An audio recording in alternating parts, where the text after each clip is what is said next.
lo hace siempre tan prolijamente, se va a encargar de después subirlo al canal de YouTube y subirlo a los distintos medios que tenemos nosotros para que ustedes puedan hacerse con el material de estudio y material de clase. Bueno, le doy nuevamente la bienvenida entonces al doctor Lautaro Reynoso Pose para que lleve adelante esta clase. Él ya dictó una hace 2 semanas, me parece, y yo no pude estar ese día porque estaba de turno en la fiscalía, así que para mí también va a ser un placer escucharlo y compartir con ustedes esta clase, y después continuaremos debatiendo acá en el blog o en el aula virtual sobre los temas que vayan surgiéndoles como dudas o como necesidades de complementación. Les reitero, antes de dar la palabra al doctor Lautaro Reynoso Pose, que no dejen de leer el texto, porque independientemente que acá vamos a estructurarlo al tema, las preguntas que van a hacerse para el segundo parcial surgen del texto de Rodríguez Paniagua. Muchas gracias a todos por estar en la clase, los dejo con el doctor Lautaro Reynoso Pose y seguimos hasta el final. Si hay alguna duda o si hay que debatir algo, estamos acá también con Agustín acompañándolo al doctor. Muchas gracias, Lautaro, te doy la palabra. Muchas gracias, doctor. Bueno, aprovecho para saludarlo. Buenas tardes Agustín, y a todos y a todas. Muchas gracias por la introducción y la presentación. Bueno, de lleno me gustaría entrar ya a lo que sería el tema de la clase. Directamente desde esta primera imagen, digamos, podemos ver con el título de lo que sería la bolilla que estamos por tratar, que toda la exposición y obviamente todo el texto y el temario se basa en las ideas de la Revolución norteamericana y francesa. Hago mucho hincapié en el tema de las ideas porque, a ver, si uno toma todos los temas que hay en la materia, seguramente este será uno de los temas sobre lo que cualquiera entrando a internet o por cualquier medio puede encontrar muchísimas cosas escritas desde muchísimos puntos de vista. Quiero hacer un hincapié que esta exposición y obviamente lo que se va a tener en cuenta no es una exposición de hechos de la manera clásica, histórica, que puede ser como estamos acostumbrados a ver o como se da una historia en la secundaria, por ejemplo, sino que vamos a centrarnos, como les decía, en las ideas, estas ideas de las que le hablaba el doctor, que van a continuar y van a trascender, vienen desde antes y continúan y van a ser la base muchas veces de lo que puede hoy parecernos casi normal, pero fundamenta en gran medida el Estado de Derecho, las construcciones institucionales, las construcciones constitucionales de los estados modernos y da un gran arranque a lo que sería, a ver,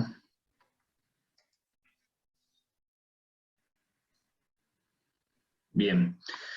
Como decía, vamos a ver la Revolución Norteamericana y la Revolución Francesa, siempre desde el punto de vista de las ideas. La primera observación que tienen aquí es que las fechas, como les decía el doctor, más allá de que se haga un corte, si se quiere, arbitrario, por una cuestión de categorización o definición, estos dos procesos que vamos a estudiar son justamente esos, son procesos, no son momentos, ni son un día en la historia del mundo, sino que se desarrollan, por ejemplo, en el caso de la Revolución Norteamericana, se toma desde 1775 a 1783, es lo que vamos a analizar básicamente, y como rasgo principal de esto, de la Revolución Norteamericana, en los hechos, vamos a ver que se da que las 13 colonias se rebelan contra el Reino Unido para lograr su independencia. Cuando ustedes tengan la oportunidad de ver el texto, vamos a ver que la Revolución Norteamericana justamente se le estudia en esta profundidad porque es mucho más que eso. Pero vamos a irlo viendo a lo largo de la exposición. Con respecto a la Revolución Francesa, también, como les decía, presten atención a las fechas. es un proceso que se da desde 1789 a 1799, en este corte que estamos haciendo, que ya vamos a ver que está compuesta a su vez de muchas etapas diferenciables y demás, y se puede extender un poco más, pero necesitamos hacer un corte. Con respecto a las características generales de la Revolución Francesa, vamos a tener en cuenta que fue impulsada por la Revolución de Estados Unidos.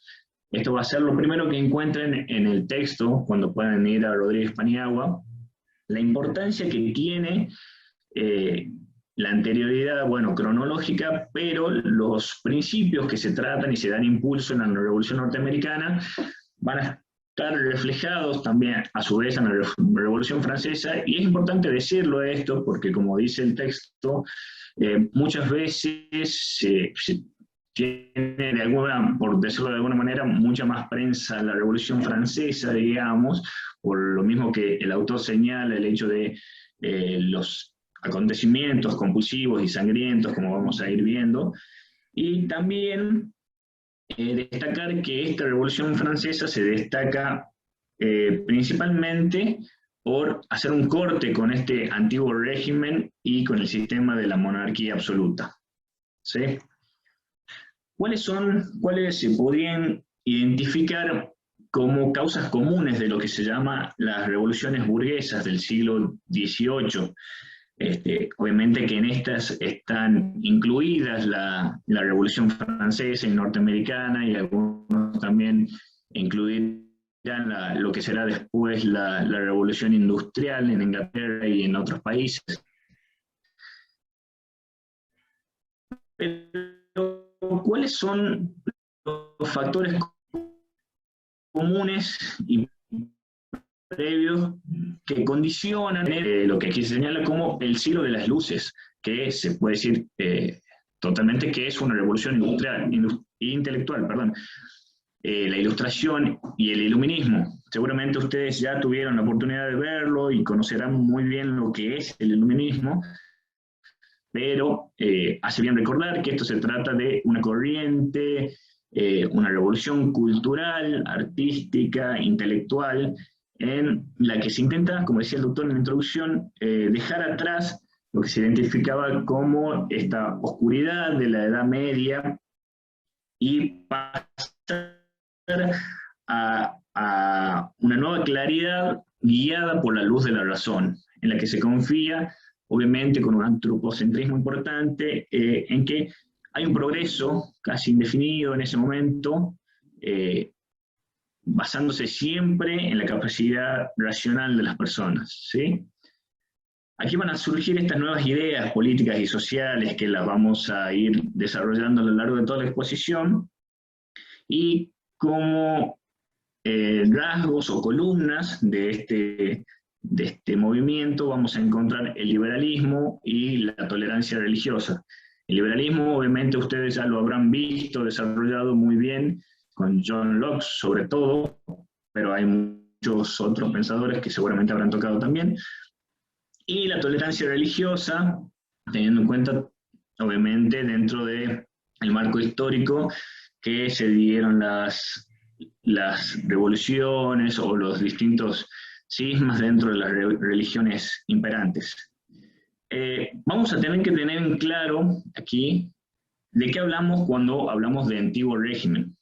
¿Sí? Estamos hablando de un régimen de monarquía absoluta, donde se destaca un estamento que es la nobleza, es una clase, no clase en el sentido que hoy conocemos como clase social, sí sería correcto hablar de estamento, que se define como ociosa y corrompida, en el sentido de que no aporta demasiado, digamos, a la sociedad, ni desde el punto de vista militar, por ahí si lo era en su momento en plena Edad Media, ni siquiera desde el punto de vista de los impuestos, como vamos a ver, por un sistema de privilegios de los que se valían y se va a poner en crisis en esta etapa, ¿sí?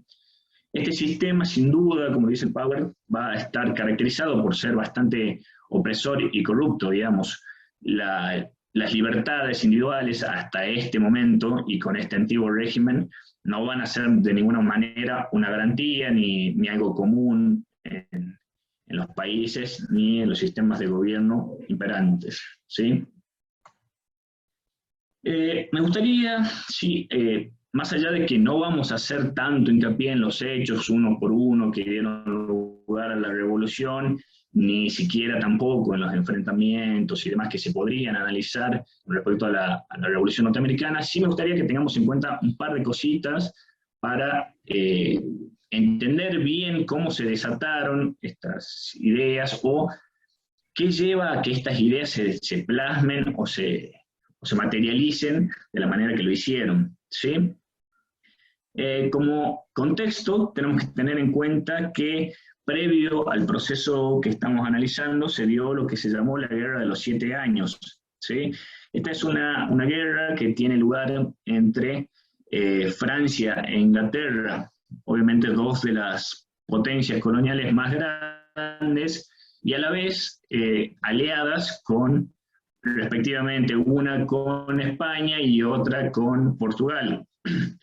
Si nos situamos en el mundo en ese momento y la organización, nos vamos a dar cuenta que esto fue prácticamente una guerra mundial, digamos, teniendo en cuenta el orden de las cosas en ese momento, ¿sí? Esta guerra, que terminó con el triunfo de Inglaterra, sin duda tuvo sus costos con respecto a las dos potencias. Costos con respecto a la legitimidad de cada una de ellas, al ejercicio de su poder, y sobre todo, no hay que despreciar que tuvieron un costo económico muy importante, que se va a reflejar directamente en todos los hechos que van a tener lugar en las dos revoluciones, tanto norteamericana como francesa. Una de las respuestas, o una de las consecuencias más que nada, de estos costos que enfrentó Inglaterra para hacer frente a esta guerra, va a ser la necesidad de cubrir o llenar nuevamente sus arcas, y la manera de hacerlo muchas veces va a ser a través de la imposición de impuestos. ¿Qué pasa? Esto nos va a llevar más adelante, como vamos a ver, a la discusión sobre a qué bienes se pueden poner impuestos, quiénes son los obligados a pagarlos y cómo se decide eso, ¿verdad? Esto va a llevar, obviamente, se va a dar una imposición de impuestos muy grande con respecto al pueblo norteamericano, que va a generar un malestar muy importante y va a dar lugar a muchos de los reclamos que vamos a ir viendo. Otro de los elementos que algunos autores identifican como impulsores en gran medida de la manera en que se dio esta revolución norteamericana es el surgimiento de lo que hoy podríamos decir la libertad de prensa. Obviamente en ese momento no se lo identificaba de esa manera, pero va a estar reflejado en la creación de los panfletos a través de la multiplicidad de imprentas. Me llamaba la atención distinguir esto con respecto a la Revolución Norteamericana porque es un elemento que muchos autores coinciden que es la diferencia en gran medida de otras revoluciones independentistas dentro de nuestro continente americano, ¿sí? Aquí se va a dar el fenómeno de que al haber tantas imprentas o una multiplicidad de fuentes, los documentos que eran en gran medida de maneras variadas y van a ser muy importantes en el desarrollo de estas ideas, ¿sí? Hay algunos principios que podemos identificar específicamente del proceso de revolución norteamericana, más allá de las ideas comunes que vamos a identificar en los dos procesos, que van a ser, por ejemplo, lo pongo con sus términos en inglés, porque por ahí si ustedes se acercan a algún documento que analice bien la época desde el punto de vista legal o político, demás, van a encontrar términos como el rule of law o el principio de check and balance, que van a estar materializados sin duda en todos no en todos, pero van a empezar a materializarse en algunos de los instrumentos que van a ser el constitucionalismo. Quiere decir, en algunos de los cuerpos, por ejemplo, las declaraciones de derechos, las constituciones que van a empezar a tener lugar en estos dos procesos. ¿Y qué quiere decir esto? El rule of law va a expresar directamente que el orden de la legalidad, expresado a través de estas normas escritas, va a estar por encima de lo que antes se respetaba como la imposición a través de la voluntad del mandatario, ¿sí? Todos vamos a estar sujetos a la normativa de la ley. Y el sistema de check and balance va a estar bastante presente dentro de el diseño institucional, es lo que ahora conocemos como el control interpoderes, ¿sí? O el balance de poderes entre los organismos o los poderes del Estado, y más adelante también algunos van a ingresar también el poder de la opinión pública, el poder directamente del pueblo, ¿sí? Entramos de lleno entonces ahora con lo que desarrolla el autor con respecto a la Revolución Norteamericana. Acá identificamos la primera de las ideas que caracteriza a la Revolución Norteamericana y que es muy, muy importante, es la idea de la democracia, ¿sí? ¿Por qué decimos que surge o empieza a gestarse esta idea de la democracia mucho antes de lo que identificamos como la independencia americana? Teniendo en cuenta la historia del establecimiento de las sociedades norteamericanas dentro del continente, ¿sí?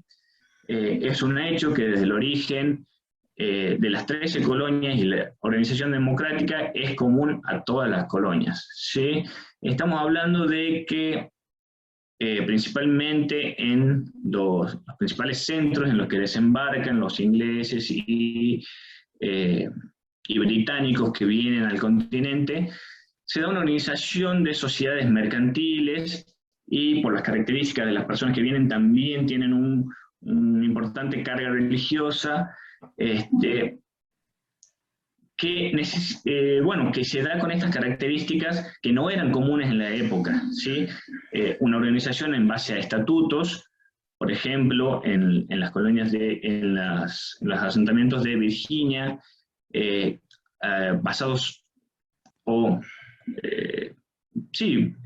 gobernados por una persona y asistido por una asamblea de representantes.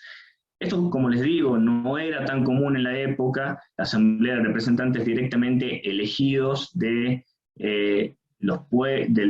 pueblo, digamos, en un sentido un poco restringido todavía en ese momento, pero este ya representaba un gran avance en lo que era la tendencia general, ¿sí? Se ideó un sistema representativo, como bien dice el Power, con el requisito de ser hombre, mayor de edad y propietario. Como les digo, la representación, aunque tenía un avance en ese momento, todavía no era tan general, tan generalizada o tan plural como hoy la conocemos, ¿sí?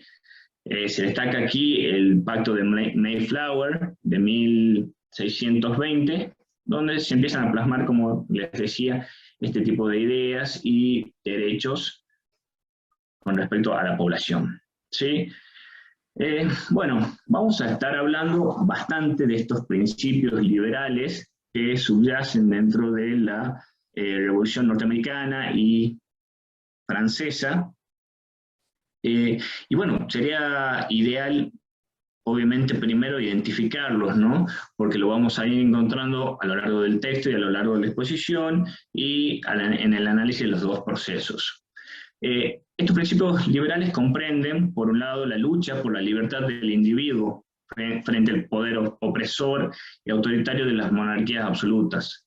Como les decía al principio, las monarquías absolutas eran la regla, si se quiere, en ese momento, sin ninguna contemplación sobre los derechos individuales.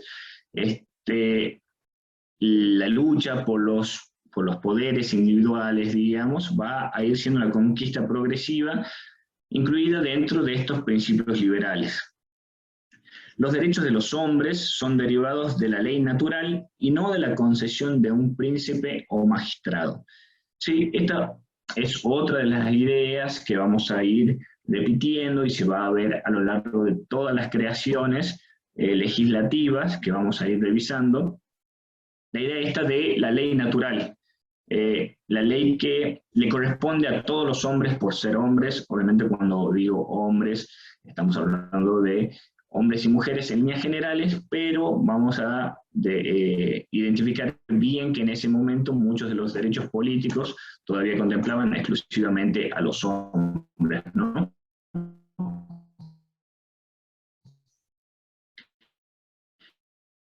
Y bueno, y no de la concesión está identificado el principio que les comentaba al principio, el rule of law, ¿sí? El derecho natural es anterior y superior al derecho positivo. Más allá que va a ser un esfuerzo por la codificación e ir plasmando en cada uno de los cuerpos más y más de los derechos que corresponden a los hombres, como derecho positivo y su regulación, hay una idea que subyace, que es la idea de derecho natural y de ley natural, que va a ser anterior, ¿sí? Todo el derecho positivo va a captar ese derecho que ya existe. Creció la idea de codificar derechos, especificarlos y enumerarlos. Este reconocimiento de derechos lleva a redactar una constitución, ¿sí? La idea de pacto social ya la tendrán bastante pulida, digamos, teniendo en cuenta los pensadores que ya venimos viendo, que va a ser constitutivo de esta sociedad civil basada en la ley, ¿sí? En lo que se entiende como la ley en sentido amplio, pero en las normativas que se van a ir dictando y las declaraciones. ¿Qué tenemos como característica especial de la Revolución Norteamericana dentro del texto de Rodríguez Paniagua? Podemos ver que estos principios, los principios liberales de los que hablábamos, y todo su desarrollo teórico y académico dentro de la época, van a tener una característica especial dentro del proceso norteamericano, que va a ser su pragmatismo, ¿sí? Va a ser la aplicación y la adaptación a través de los documentos, como les mencionaba, hechos por los panfletistas y demás, la adaptación de las teorías generales a problemas específicos que estaba teniendo la sociedad norteamericana. ¿Sí? Acá el primero de los problemas que vemos, y que también identifica el autor, va a ser la legitimidad de estos nuevos impuestos que les comentaba, que se van a dar como consecuencia de la necesidad de recaudar fondos por parte de el Imperio Británico, y que van a ser impuestos obviamente sin la participación del pueblo norteamericano, porque no estaba representado en el Parlamento inglés o británico, y obviamente al no estar representados, el segundo problema que se va a plantear la sociedad es la autoridad de este Parlamento para imponerles este tipo de impuestos o condicionamientos a su forma de vida. Lo que subyace aquí es una pregunta sobre la representación. Dejar de lado el concepto de lo que se llama el mandato imperativo. Esto quiere decir que los representantes, llámese legisladores, llámese lores o lo que corresponda, están atados por el mandato del pueblo que los elige, ¿sí? Como para ponerles un ejemplo de qué sería esto del mandato imperativo, sería, por ejemplo, decir que si un legislador es elegido por un pueblo, digamos, solo tiene que atender a los reclamos de ese pueblo sin tener o por encima de lo que podría decirse los problemas generales o de la sociedad íntegra o del país, el imperio, lo que sea, ¿sí? Eso es lo que deja de lado, o ya tiene bastante superado el Parlamento británico, entendiendo que su representación o la tarea de los parlamentarios cubre el interés general de lo que sería el imperio británico. Ahora, esto va a chocar de lleno con lo que comentábamos de el bagaje que ya tiene la la sociedad norteamericana, ¿sí? De esta sociedad con una democracia semidirecta, que sería una de las soluciones que plantea, por esta organización comercial con asambleas y el sistema que vimos un poco desde los establecimientos de Virginia y Massachusetts, ¿sí? Como otra de las soluciones a este problema va a ser la limitación de los poderes y sobre todo la limitación de los poderes impuestos, como lo hacía el Parlamento británico, y la necesidad de redactar una petición de derechos que va a estar directamente relacionada con esta limitación al poder, ¿sí? Y con el reconocimiento de cuáles son las áreas sobre las que se puede avanzar, entre comillas, y cuáles son los derechos inalienables, ¿sí? Que les pertenecen a cada uno de los hombres. Sin duda, el documento por autonomía de este proceso va a ser la Declaración de Independencia, ¿sí? Del 4 de julio de 1776, la cual contiene, como dice el Power, una breve declaración de derechos. Son declaraciones que no crean derechos, sino reconocen su previa existencia. Acá está desarrollado un poquito más lo que ya veníamos mencionando, la idea del derecho o ley natural que precede a todas estas creaciones normativas o declaraciones como derecho positivo, lo que quiere decir que estos, a ver, un ejemplo claro sería, hoy por hoy tenemos en cuenta o tenemos en la mente que en líneas generales las leyes no son retroactivas, ¿sí? Quiere decir que hoy se aprueba una ley, se la publica, además, va a empezar a ser efectiva o va a crear esa situación de derechos desde el momento que en vigencia hacia adelante, de lo que estas declaraciones de derecho apuntaban, justamente porque en estas se decía que todos estos derechos que estaban siendo reconocidos ya existían desde antes, es un reconocimiento y no una creación, ¿sí? Es muy interesante, bueno, si ya pueden verlo, algunas de las citas específicas sobre esta declaración, respecto a que todos los hombres han sido creados iguales y han sido dotados por su creador con ciertos derechos inalienables, entre los que se encuentran la vida, la libertad y la búsqueda de la felicidad, ¿sí? Los derechos son la finalidad y el fundamento del gobierno. ¿Qué quiere decir esto? Este gobierno o cualquier forma de gobierno que se instituya desde ese momento en adelante tiene que estar guiado por estos principios que corresponden al pueblo y corresponden a cada uno de los hombres, ¿sí? Porque estos son el fundamento y la fuente de la legitimidad de cualquier forma de gobierno, ¿sí? Acá, como le dice la cita, se establece que para asegurar estos derechos establecen los hombres los gobiernos, derivándose los poderes justos de estos, del consentimiento de los gobernados. Cuando una forma de gobierno resulta destructora de estos fines, es derecho del pueblo de cambiarlo o abolirla y establecer un nuevo gobierno. Esta cita, por ejemplo, resulta muy importante o interesante en el sentido de que vemos que estos principios que se asientan en este momento histórico a través de este proceso van a continuar a lo largo de la historia mundial y son posiblemente identificables hoy en día con algunos de los procesos, algunas de las situaciones actuales, o algunas veces son incluso fogoneados por ciertos sectores para justificar una u otra posición política, ¿sí?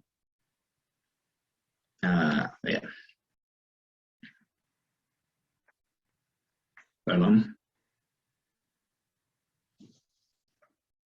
Vamos a avanzar un poco también con la creación de la Constitución de los Estados Unidos de fechas 17 de septiembre de 1787. Acá vemos resaltados los nombres de Benjamin Franklin, John Adams y Thomas Jefferson, reconocidos o habrán escuchado nombrarlos como los padres fundadores de la sociedad norteamericana. donde esta Constitución tiene algunas características que vamos a ir resaltando, ¿sí? Pone en práctica, como se decía, algunas de las ideas revolucionarias, incorporándolas por primera vez en un cuerpo normativo. Esto, como decíamos, empieza a practicarse esta idea de codificación de estos principios que van a ser los principios rectores, ¿sí? Como vamos a ver, estos principios ya fueron desarrollados por los pensadores que aquí se mencionan, por ejemplo, por Locke, por Montesquieu, por Rousseau, pero van a ser directamente materializados en estos documentos, ¿sí? La idea del pacto social y del liberalismo político, la Constitución reconoce los derechos individuales, la propiedad, la tolerancia religiosa, frente a los abusos del poder. Como decíamos, esta va a ser siempre la justificación de todos los ordenamientos legales y, consecuentemente, de las formas de organización del gobierno, ¿sí? Con respecto a las ideas que ya vieron seguramente de Montesquieu, lo que lo caracteriza es el desarrollo de la idea de la división de poderes, en lo que hoy conocemos, dentro de que nos parece obviamente muy normal, la división de poder ejecutivo, legislativo y judicial. Y por su parte, Rousseau aportará a estos principios rectores de las constituciones y de las ideas de la revolución, la idea de la monarquía electiva aceptada por el pueblo y la idea de soberanía popular. La Constitución plasma la idea de un presidente elegido por el pueblo y que el poder reside en el pueblo. No es un derecho divino, no es un derecho de familia que se hereda, ni mucho menos, ¿sí? El primero de estos presidentes, elegidos de esta manera o bajo estos principios, va a ser como se identifica acá, digamos, la imagen, George Washington, entre 1789 y 1798. Bien. Vamos a pasar a lo que sería la Revolución Francesa, ¿sí? Vamos a ver acá cuál va a ser identificado históricamente como el hecho principal de este proceso, que sería la toma de la Bastilla, el 14 de julio de 1789, y cómo este hecho o todo este proceso se identifica con los ideales que se ven aquí en pantalla: la libertad, la fraternidad y la igualdad, ¿sí? Estos ideales que van a notar rápidamente que son en gran medida los mismos de los que veníamos hablando con respecto a la Revolución Norteamericana y que reciben una gran influencia de la Revolución Norteamericana.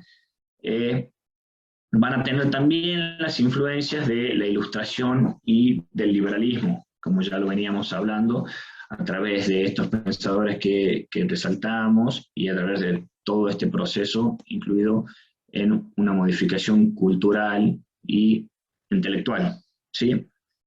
De la misma manera que les decía con respecto a la Revolución Norteamericana, hay algunos hechos o algunos antecedentes que hay que tener en cuenta para situarnos bien dentro del contexto de la Revolución Francesa. En este sentido, hay que tener en cuenta que esta va a ser una de las cunas donde va a poder verse en su mayor expresión este absolutismo del que hablábamos, ¿sí?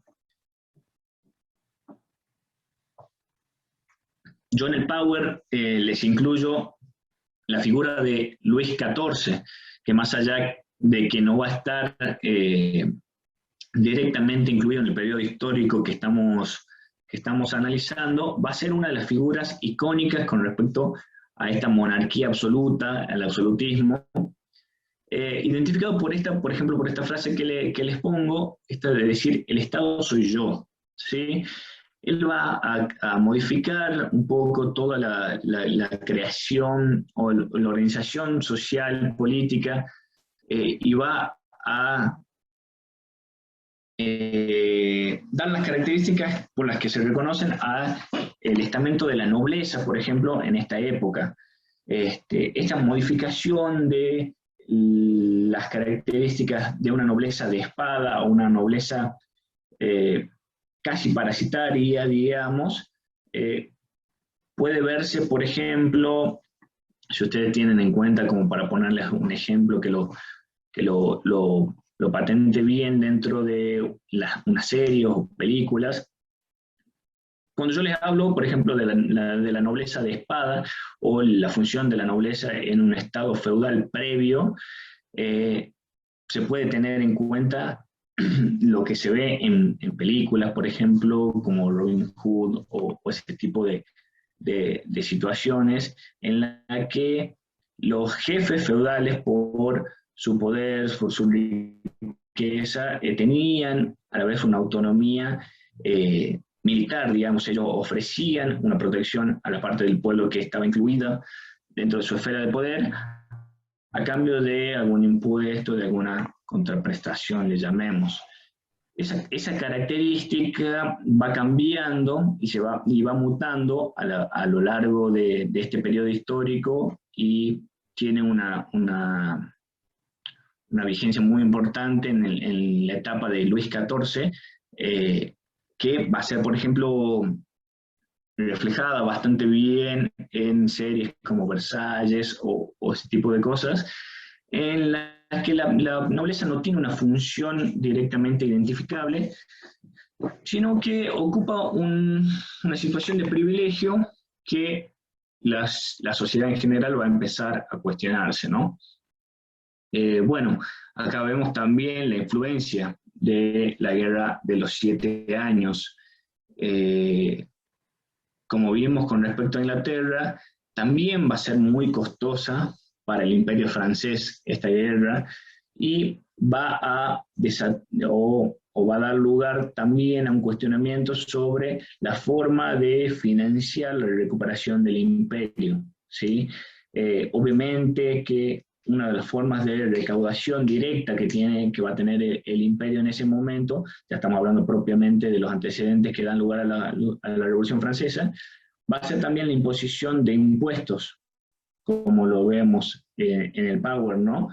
Entonces va a dar lugar a la cuestión de a quién se imponen estos impuestos, o quién tiene que colaborar, porque como lo vamos a ver un poco más adelante, dentro de esta sociedad con privilegios, la casta de la nobleza tenía incluso algunas exenciones impositivas que agravaban todavía más esta situación de injusticia o de inequidad en la que se desarrollaba toda esta sociedad.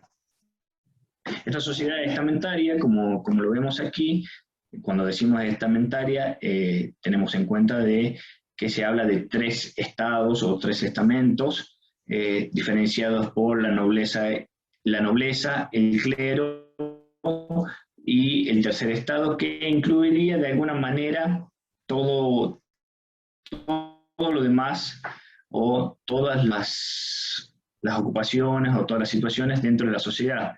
¿Qué podemos ver directamente entonces? Que lo que se va a llamar el tercer estado, o que va a estar identificado con el pueblo en general, va a estar compuesto por casi un 97% de las personas que componían esa sociedad, ¿no? Obviamente va a ser mucho más numeroso, y cuando pongan en ejercicio ese poder de hecho, va a tener las consecuencias que vamos a ir viendo. Yo les incluyo aquí una cita sobre una oratoria muy importante del abate Sieyès, que vamos a ver que cumple un rol bastante importante en fogonear de alguna manera o impulsar el desarrollo de este tercer estado y el desarrollo de los reclamos y la conquista de derechos de todo este estamento que había sido excluido en gran medida hasta ese momento. Esta frase es conocida por incluir estas palabras, todo, nada y algo. ¿A qué hace referencia con esto? Él dice, ¿qué es el estado, el tercer estado? Lo es todo, ¿sí? Dentro de una sociedad. ¿Qué privilegios o qué derechos tiene hoy por hoy? Nada, absolutamente nada, está totalmente excluido del ordenamiento social. ¿Y qué necesita conseguir? Algo. Necesita ir materializando todas las conquistas que vamos a ir viendo, todos los reclamos que van a pasar por distintas etapas y que se van a ir modificando a medida de que se dan todos estos hechos históricos, ¿sí? El escenario puntualmente en el que se da lo que se identifica como el hecho principal de la Revolución Francesa, esta toma de la Bastilla, se da luego de un llamado por parte del rey Luis XVI, que era el monarca en ese momento, en un momento exclusivamente de 1789, de el llamado a los Estados Generales. Este llamado a los Estados Generales quiere decir una citación de la participación de los 3 estamentos en una especie de parlamento en el que se decidían cuestiones comunes. ¿Por qué lo incluyo y por qué me parece importante mencionarlo? Porque ya con este solo hecho del llamado a los Estados Generales, podemos ver que la característica del absolutismo que era propia de la etapa de Luis XIV ya no es tal en este momento histórico que estamos analizando, ¿sí? En su momento Luis XIV se aísla totalmente de la sociedad, incluso hasta de la nobleza. Este llamado a los Estados Generales hace patente, por ejemplo, la necesidad de una legitimación de ese ejercicio del poder, ¿sí? Por parte o la justificación de las decisiones a través de la participación de los estamentos. Cuando vamos al texto englobado por razones metodológicas como la Revolución Francesa, va a incluir a su vez una serie de distintas revoluciones que más o menos van a ser exitosas y van a incluir distintos focos dentro de la sociedad. Lo que se clasifica como la revolución social va a tener lugar también, y su objetivo fue eliminar el régimen señorial o feudal y los privilegios de sangre y nacimiento. Obviamente, esta revolución social va a ser impulsada por los sectores populares, específicamente dentro del tercer estamento que les estaba comentando. Por su parte, también va a haber un proceso revolucionario de la burguesía frente al despotismo, impulsando los derechos de la libertad individual y económica, ¿sí? Esta burguesía, cabe aclarar que también está incluida dentro del tercer estado, porque, como se pueden ir imaginando, este tercer estado está compuesto por personas, está compuesto de una forma bastante heterogénea, ¿sí? Desde las clases populares hasta burgueses, profesionales de ciertas materias, e incluso gente bastante poderosa, que por no ser parte del clero o de la nobleza, quedan excluidos de otros estamentos con un poder o privilegios bastante diferenciados, ¿sí?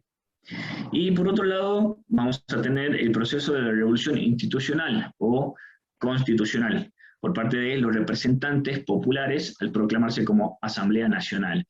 Este llamado a los Estados Generales, que les mencionaba antes, en 1787, va a derivar directamente en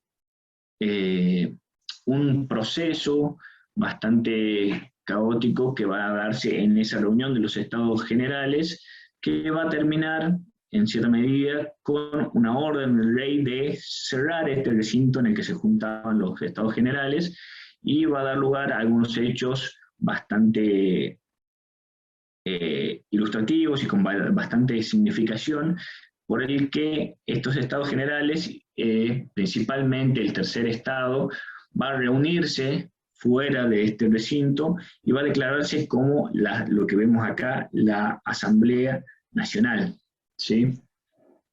Eventualmente estas revoluciones se van a unificar, esto quiere decir que estos procesos se van a convertir uno solo y va a ser lo que nosotros reconocemos como la revolución industrial. Como les decía, cada uno de estos procesos va a tener más o menos conquistas desde el sector que representan, ¿sí? ¿Cuál va a ser, o cuáles, perdón, van a ser algunas de las consecuencias directas de esta revolución francesa materializada a través de estos cuerpos legales o normativos o declaraciones que vamos a ir viendo y que resalta también el texto? La primera de las conquistas que va a lograr este tercer estado, obviamente, va a ser la abolición de los derechos feudales, ¿sí? El triunfo directo de la igualdad de los hombres, que es uno de los principios, si no el fundamental, uno de los más importantes que venimos viendo que se desarrollan a lo largo de estos procesos. Este sentido de igualdad del hombre va a estar materializado directamente dentro de la abolición de los derechos feudales, ¿sí? Va a haber un fin de los privilegios o las prerrogativas de nacimiento o sangre de la nobleza o de los estamentos superiores, y un fin del antiguo régimen. Aquí se va a terminar de plano con lo que les comentaba que caracterizaba, por ejemplo, al régimen monárquico de Luis XIV. Obviamente que hay una sucesión de monarcas, pero que estaba ilustrado directamente por la forma en la que él ejercía el poder, ¿sí? Va a tener lugar, o va a ser muy clara la Declaración de los Derechos del Hombre y del Ciudadano. Este va a ser un documento que hasta hoy en día va a tener una vigencia o una importancia fundamental dentro del estudio de los derechos humanos. Va a ser el primer paso para la positivación de los derechos humanos, ¿sí? Acá vemos que se da también el triunfo de otros de los principios que venimos desarrollando, el principio de la libertad directamente, sumado al de la igualdad que ya habíamos dicho un poco antes, ¿sí? El reconocimiento de los derechos naturales de existencia previa a los procesos de positivación.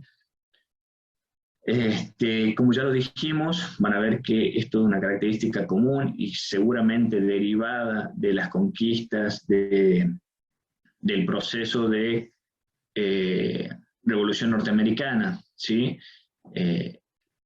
La idea de los derechos naturales o la ley natural como previa y universal a cualquier otro proceso de codificación, ¿sí?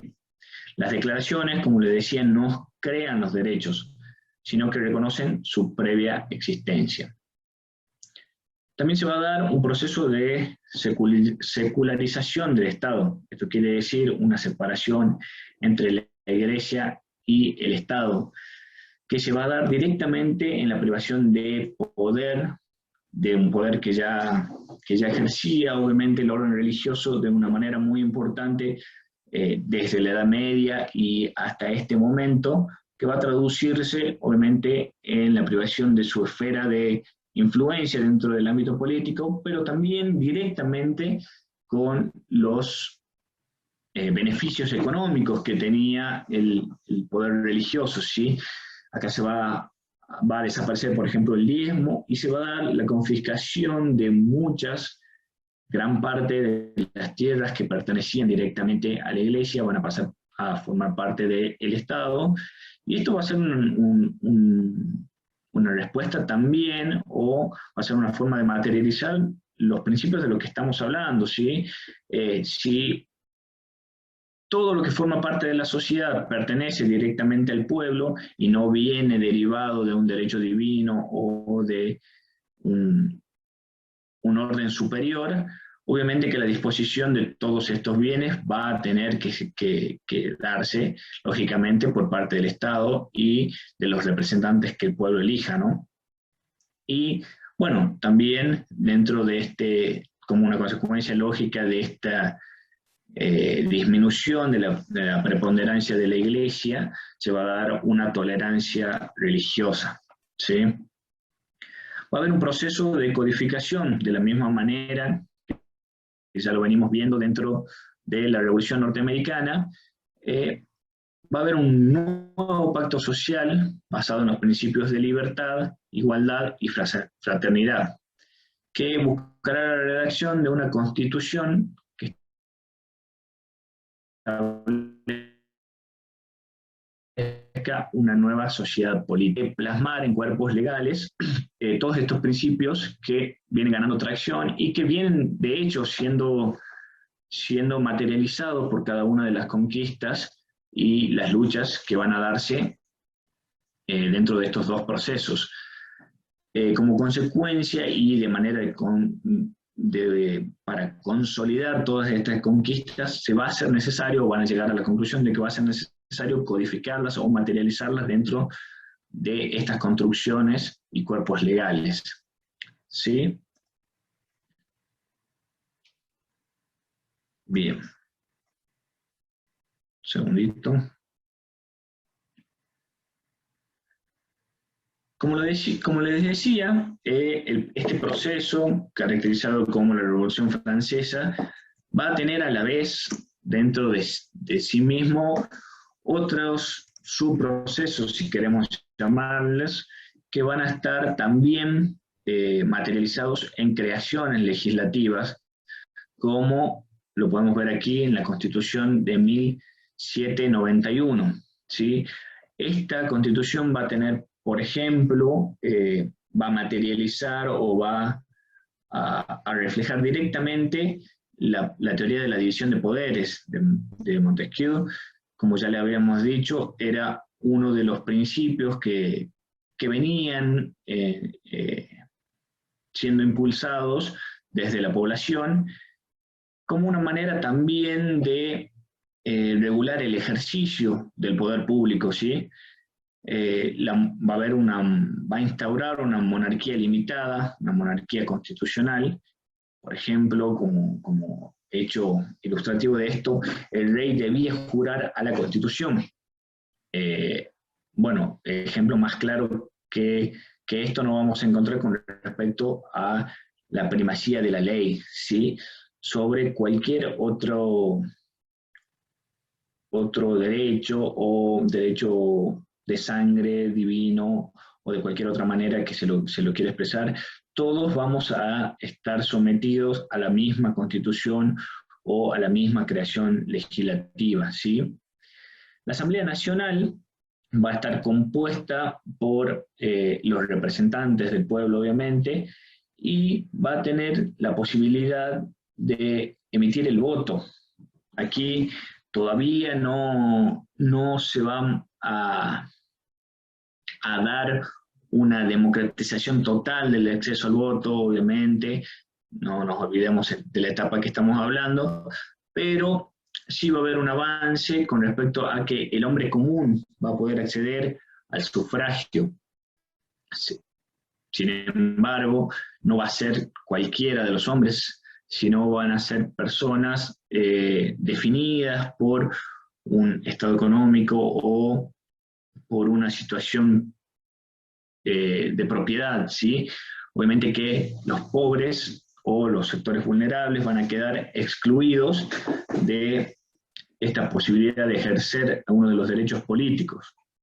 Con respecto a la elegibilidad para los cargos, ¿quién podía acceder a estos cargos públicos? Solo quienes tuvieran un nivel de ingreso económico suficiente, ¿sí? Por eso se va a hablar acá un poco de una república aristocrática, ¿sí? No democrática. ¿Qué quiere decir esto? Que aunque los procesos estaban bastante motorizados por los reclamos de los sectores más populares, por su fuerza en números y y obviamente su fuerza de hecho. Estas declaraciones o algunas de las primeras declaraciones van a estar creadas por hombres que pertenecen al sector de los intelectuales y a una burguesía bastante acomodada que va a materializar las conquistas del pueblo solo como concesiones, o sea, va a ir cediendo de a poco a los reclamos de los sectores populares, pero no va a ser un cambio de 360 grados y no va a crear directamente una sociedad democrática absoluta, ¿no? Eso también va a derivar en algunos de los problemas que van a dar lugar a otros de los periodos incluidos dentro de la Revolución Francesa, como va a ser la etapa del terror, que vamos a pasar a ver a continuación.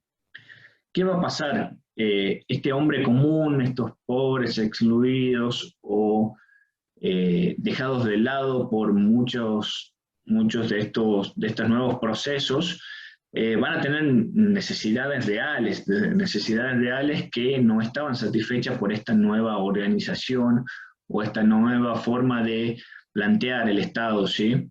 Va a haber necesidades, obviamente, desde el punto de vista económico y desde el punto de vista de la subsistencia, que no van a estar cubiertas en su totalidad, y va a dar lugar a algunas figuras que van a empezar a pujar por una revolución más extrema, si se quiere, ¿sí? En el que el fin de la monarquía no va a incluir solo una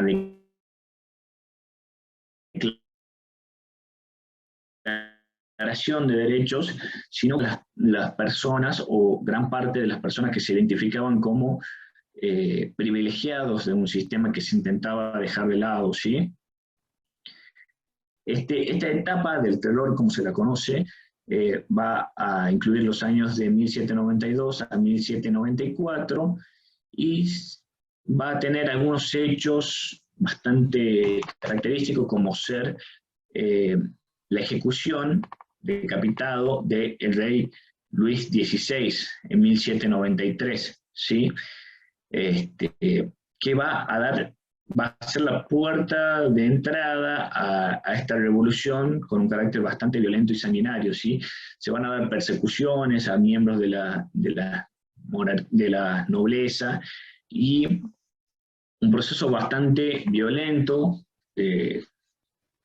impulsado por sectores como los jacobinos, que, por ejemplo, también van a estar, pueden acordarse ustedes o reconocer el nombre de Robespierre, una de las figuras más importantes de esta tendencia a una revolución más extrema, que se van a imponer sobre otras de las corrientes dentro de la misma revolución, como son los girondinos. Cuando ustedes puedan ver el texto, van a ver que dentro de esa Asamblea Nacional había, obviamente, como suele haber, distintas subdivisiones con formas diferentes de proponer o querer llevar a cabo la revolución, ¿sí? Los jacobinos, que van a prevalecer dentro de este periodo del terror, van a tener las características que ya les venía diciendo, que también va a llevar a un replanteamiento o un periodo que va a pesar sobre ellos también, porque el mismo Robespierre va a terminar ejecutado bajo las mismas normas que él estaba impulsando, ¿no? Todos estos procedimientos o procesos van a ir cambiando y van a ir siendo reflejados dentro de las constituciones o las declaraciones que vamos viendo a lo largo de la exposición, y específicamente con respecto a estas que están en pantalla, ¿sí? El el proceso de la Revolución Francesa va a tener muchas idas y vueltas, va a tener una consagración de la Primera República, también marcada por un gran grado de violencia. Esto va a ser un costo bastante grande para la misma idea de la República, que va a ser difícil después de separar de esta concepción de violencia, pero que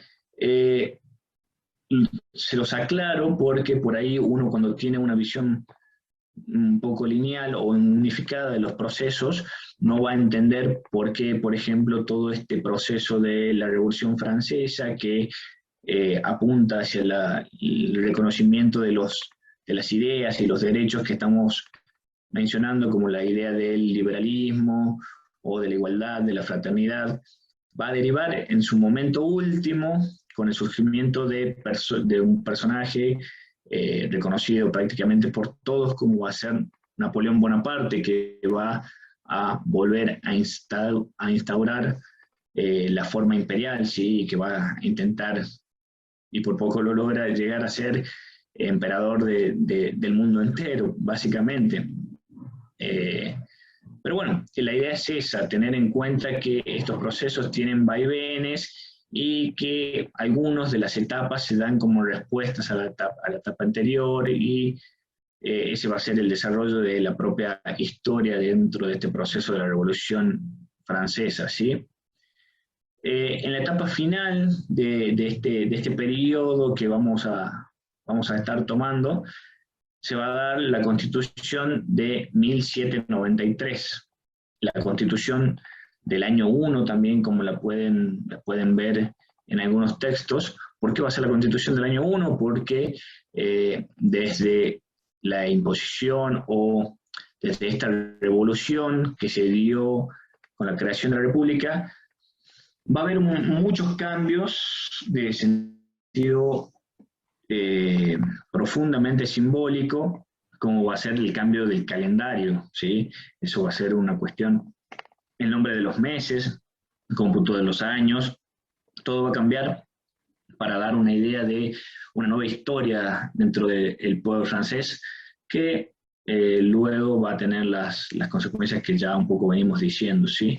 Pero esta Constitución del año 1793 consagra, sí, es muy importante por la influencia que tiene en la creación de los derechos, o la declaración en realidad, porque estamos hablando que no se crea, sino que se reconoce, derechos sociales y derechos políticos. Consagra, por ejemplo, el sufragio universal como una de las características principales que aporta a todo este proceso de reconocimiento de nuevos derechos para la sociedad, en el que todos los hombres mayores de edad y ciudadanos, sin distinción de nacimiento o de riquezas, podían ejercer este derecho al voto, ¿sí?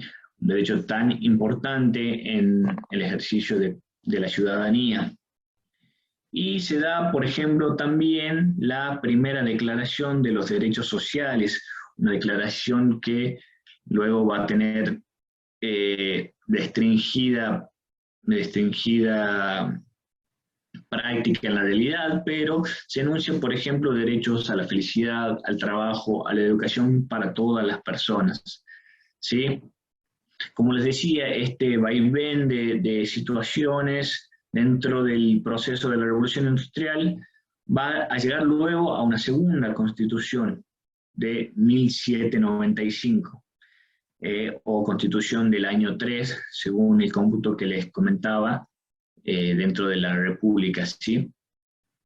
Que va a introducir, por ejemplo, la idea del directorio como forma de gobierno principal y organización del Poder Ejecutivo, en una forma colegiada, compuesta de 5 miembros, ¿sí?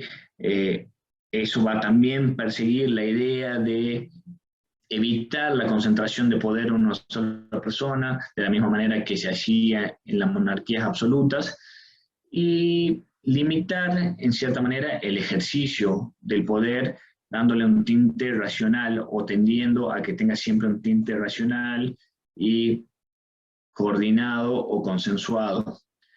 La Asamblea Nacional, por ejemplo, también va a estar compuesta de una forma que hoy nos puede parecer normal, pero es un sistema de gobierno o sistema de representación que resulta muy novedoso y, como ya lo sabemos, va a tener repercusiones a lo largo de la historia, como el sistema bicameral. El Senado, Cámara Baja, en donde el poder decide en el pueblo. Esto refleja directamente la idea de soberanía del pueblo, ¿sí? El pueblo se gobierna a sí mismo a través de los representantes que elige y con los procedimientos que va instaurando, ¿sí? Hay un avance también con respecto al voto. Este voto censitario, que no va a ser universal como se pretendía en un primer momento, va a estar basado en la propiedad, pero sí va también a instrumentar uno de estos principios, que sería la participación popular dentro de la política y de las formas de gobierno, ¿sí? Bueno, con esto vamos a completar un poco lo que sería la presentación, que a modo de resumen del tema expuesto en el libro, obviamente, como bibliografía principal de la materia. Así que con esto, doctor Saltor,